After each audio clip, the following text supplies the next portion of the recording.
Tatanda ko yung ano dito eh. Dati nandito, nagtitinda daing. Oo, nireklamo ko yun eh. Pinaalis eh. Ang baho-baho kasi. Wala sa lugar. Hindi, pinaalis. Oo. Tapos doon sa katabi. Di dyan lang din. Medyo okay naman. Ang ingay.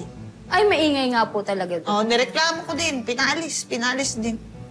Ganun ako eh. Kapag wala sa lugar, nireklamo ko. Napaalis yung wala sa lugar. Excuse me po. Wala kang barya. Ay, di po ma'am, sa parking po ako. Saan po ba yung kotse na nakaharang po doon sa may intersection? Oo, bakit? Ma'am, baka po pwede po kami paurong lang po ng konti kasi po, alanganin po siya sa intersection eh. Baka po pwede? Hindi eh. Hindi pwede eh. Paano ko iurong? May tricycle sa harap. Di ba? Hindi ko maurong yun.